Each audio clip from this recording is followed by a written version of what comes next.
Your favorite St. Louis American, aka Brother Need a New Phone, back with some more black history about the crib. Now, the greater St. Louis area had a lot of Wakandas on both sides of the river, Missouri and Illinois.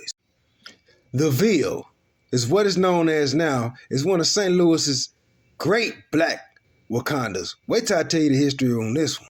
Originally owned by Charles M. Elliard from the 1800s all the way up into the early 1900s. The area known as the Ville used to be nothing but farmland owned by white folks, and the part where Charles M. Elliard owned was called Elleardsville. It was a conservatory, and he had a lot of greenhouses. In the early 1900s, Elleardsville became one of the few places in the city where black folks could actually live in houses with backyards and stuff. Now, the area wasn't all black because it had German immigrants and all kind of stuff floating around in it. But as time went on, in the mid-1900s, it became the heartbeat of black St. Louis. Now, it's not the first Wakanda in St. Louis, but it's definitely one of the most loved. Old black folks love talking to you about the Ville and everything in it, starting with Homer G. Phillips Hospital. Now, imagine living in racist United States back in them days, being black and trying to find some health care, and you got to go to them predominantly white hospitals.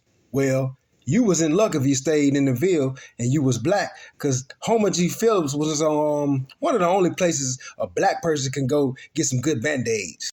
Not only that, this was one of the very few places that taught black doctors and nurses how to do their job from all over the country.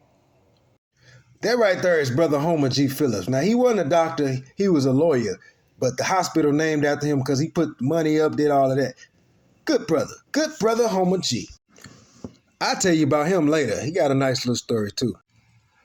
Also, you got Annie Malone. Now, I ain't want to put her on this one too much because I got a whole video I want to tell you about her. But Annie Malone opened up Poro College and beauty products manufacturing plant located in the Ville. Wait till I tell you about her.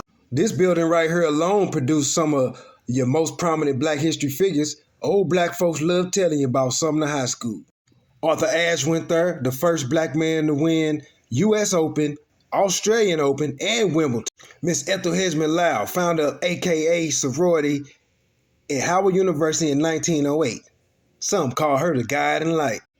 The father of rock and roll, Mr. Chuck Berry.